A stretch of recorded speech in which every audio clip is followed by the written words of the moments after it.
A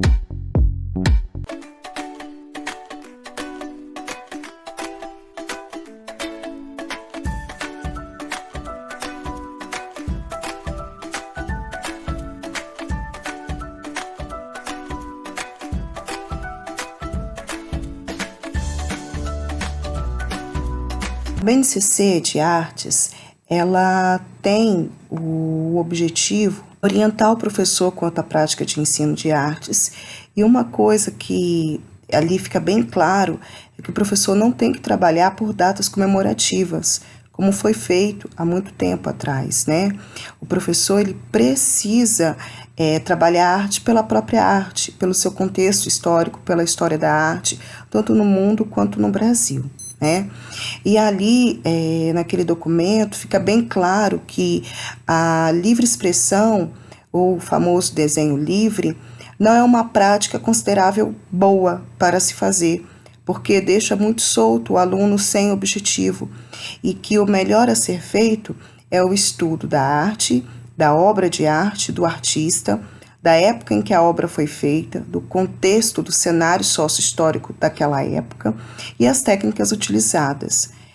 Viu-se também da importância do fruir, deixar o aluno sentir a obra de arte, dele usar a criatividade, a imaginação e exteriorizar isso na tela ou nas outras linguagens das artes, né? Como nós já falamos, que são as artes visuais, o teatro, a música e a dança, né? Então, o documento, ele faz essa orientação ao professor.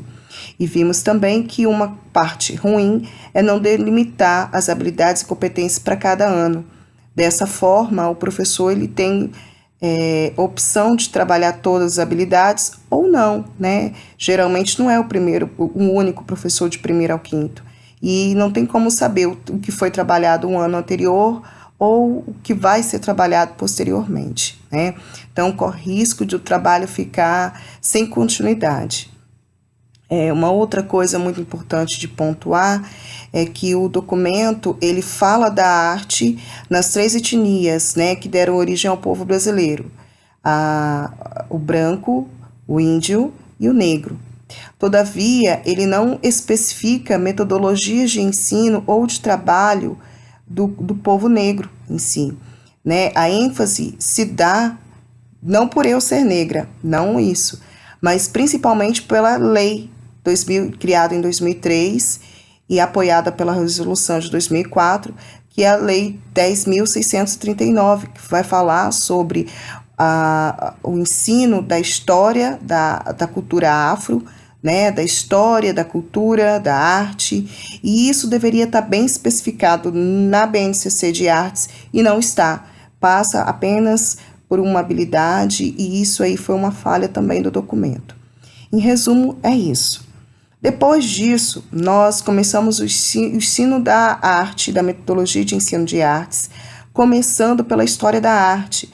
Eu me lembro bem que eu trabalhei com vocês, este Prezi, que está aqui ao lado, que eu vou repassar alguns slides para vocês lembrarem, né? Falamos da arte no início da humanidade, que ela vai começar aí a se mostrar para nós da civilização atual por meio das artes rupestres.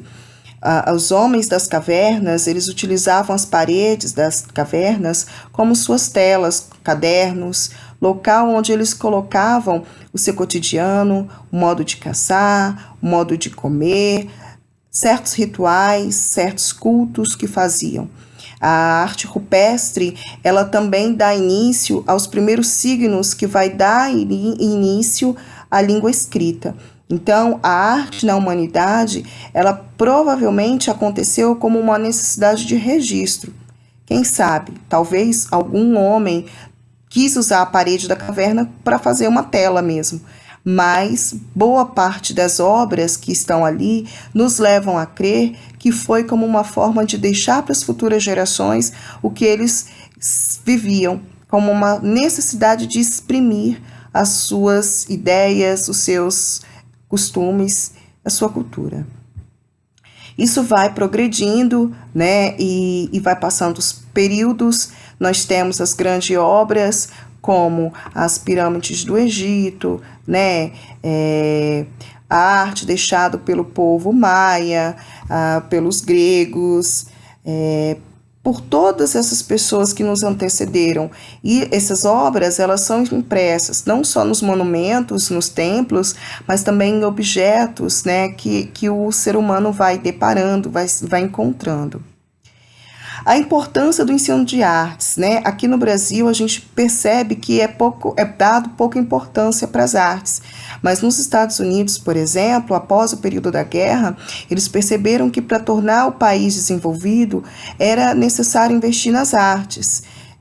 A disciplina de artes, ela é muito importante para o designer, arquiteto, designer de interiores, artistas plásticos, músicos, cineastas, mas principalmente para desenvolver a criatividade, a imaginação, a criticidade, né? E se ela fosse mais bem trabalhada no Brasil, nós perceberíamos melhor a importância dela.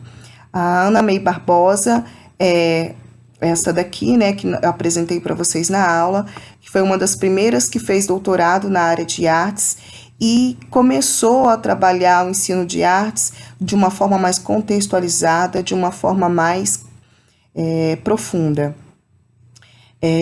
Nós vimos que para ela a arte não é inerente de uma cultura só, de um povo só, muito pelo contrário, ela não tem cor, ela não tem gênero, ela não tem classe social, qualquer ser humano tem bom gosto, qualquer ser humano é sensível às artes, independente da sua linguagem. E ele consegue expor isso, seja através do canto, da reprodução cinematográfica, imitar alguém, pintar algo. Isso são manifestações artísticas, trabalhos manuais, né? E para Barbosa, é importante trabalhar a arte no despertar do aluno para a sensibilidade. Ela é totalmente contra o ensino tradicional de arte, que é a livre expressão, como eu já falei na BNCC, a livre expressão ela não é bem apoiada, porque a livre expressão ela foi mal interpretada, a gente vai ver mais à frente, nos slides mais à frente, que a livre expressão pensava-se que era deixar o aluno à toa para fazer o que ele quisesse, e não é bem assim. A livre expressão é você deixar o aluno perdido, vamos fazer desenho livre, e nesse desenho livre é sempre a mesma casinha, cercado de florzinhas, sol, nuvem, e não é isso que a gente precisa despertar nos nossos alunos. Para despertar a criticidade, eu tenho que contar uma história, eu tenho que ter um contexto, eu tenho que mostrar para ele algo, para desenvolver essa criatividade. A história do Brasil, né, um panorama histórico, nós fizemos uma breve revisão da história do Brasil para entender a história da arte brasileira.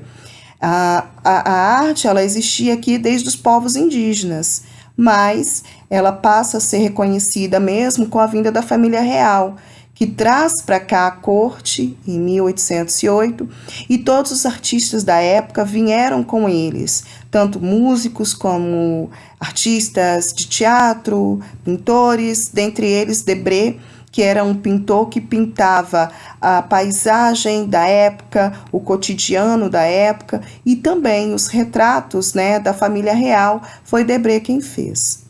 É bom dizer que a arte brasileira ela passa a ser reconhecida com a vinda dos portugueses, mas ela não é exclusivamente dos portugueses, muito pelo contrário. A arte brasileira ela tem a contribuição do europeu, do negro e do índio, né? Aqui existem esses cestos que nós falamos em sala de aula, que são cestos indígenas, que muito embora alguns deles nunca tenham pisado no ensino regular, né, numa sala de aula, alguns deles, né? Muitos sabem fazer tramas geométricas, combinar cores, e isso não precisa de escola, isso precisa de talento, né, de criatividade.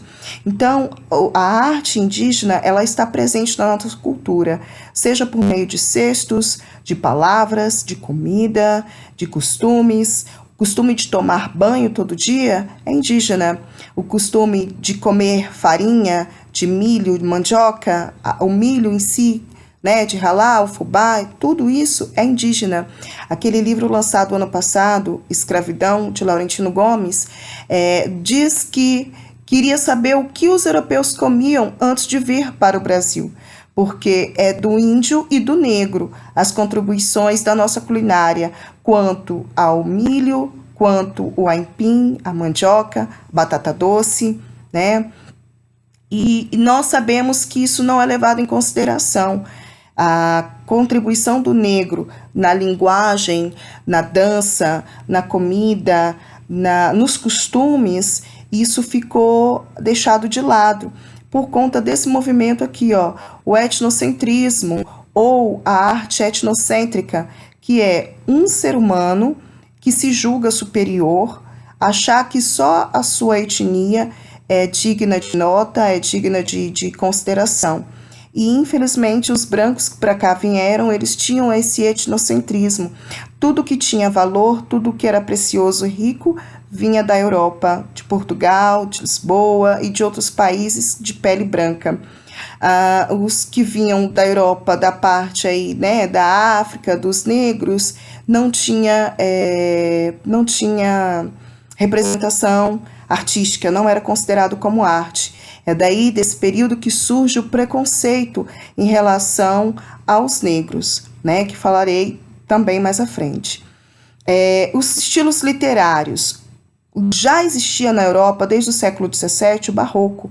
Porém, o barroco ele vem fazer sentido aqui para nós brasileiros no século XIX, né, 2 séculos mais à frente, que é com a vinda da família real, que traz para cá obras de arte, móveis, música, vestimenta.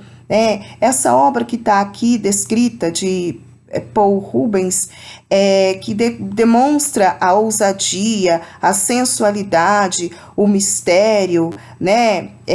Esse exagero nas formas. Isso daqui não veio para o Brasil. O que veio para o Brasil foi um barroco mais sacrossanto.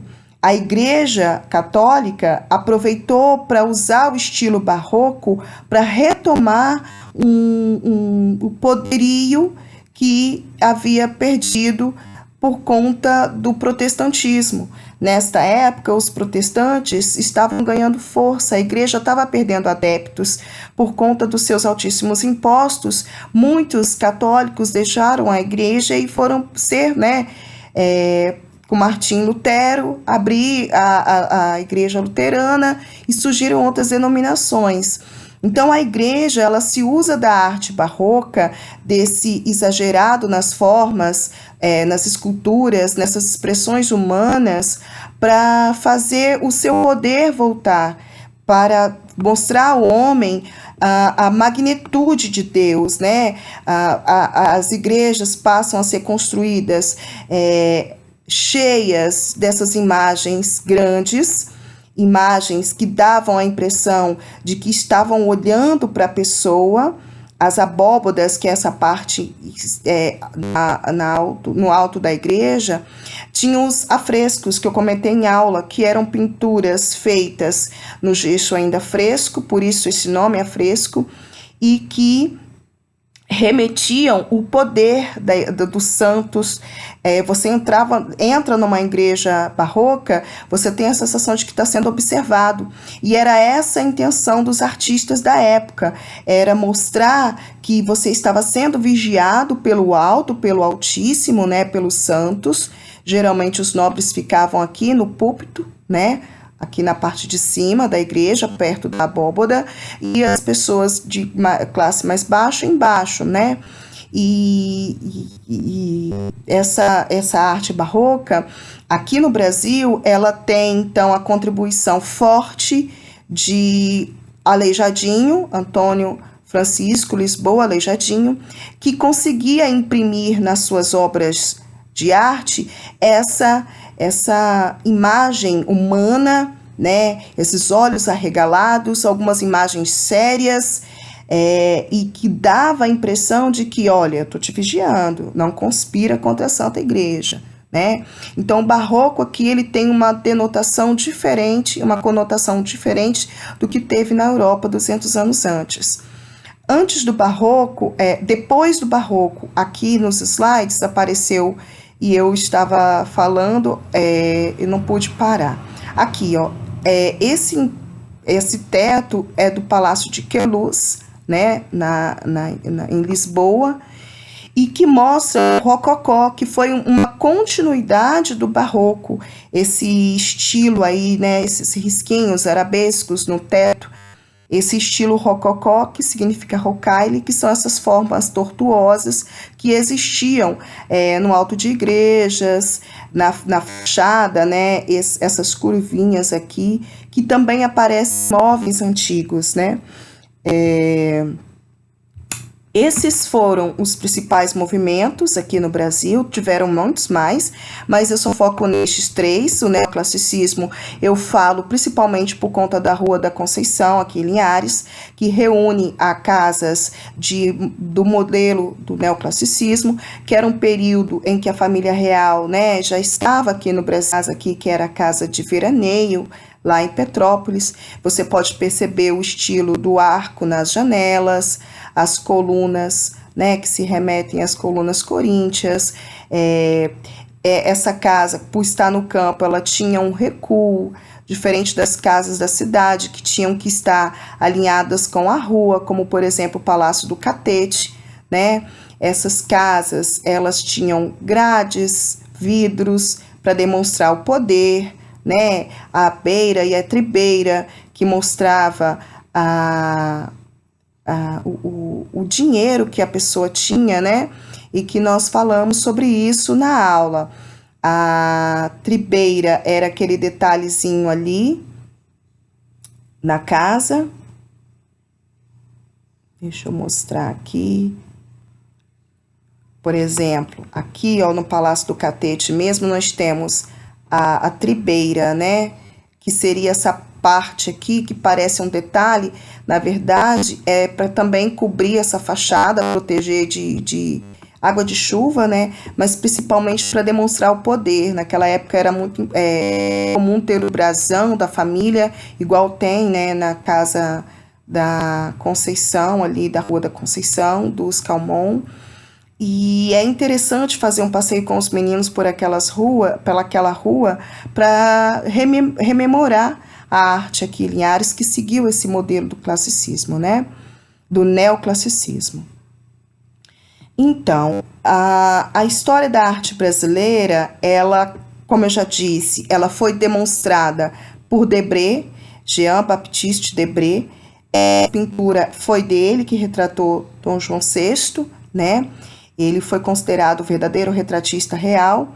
E nesta época, a arte, ela começa mesmo a acontecer para os nobres, com o surgimento do Palácio de Belas Artes, né, do Império de Belas Artes, em 1816, destinado aos homens de famílias nobres, porque as mulheres até então não frequentavam escolas regulares e tinham que aprender trabalhos manuais para serem uma boa dona de casa, né? E o professor, nessa época, ele era o detentor do conhecimento, da verdade, a autoridade máxima, que sabia de tudo, e cabia o aluno aprender com seu mestre, né? Decorar, ser um passivo, uma tábula rasa, né? Esse era o ensino tradicional de artes que se fazia naquele momento.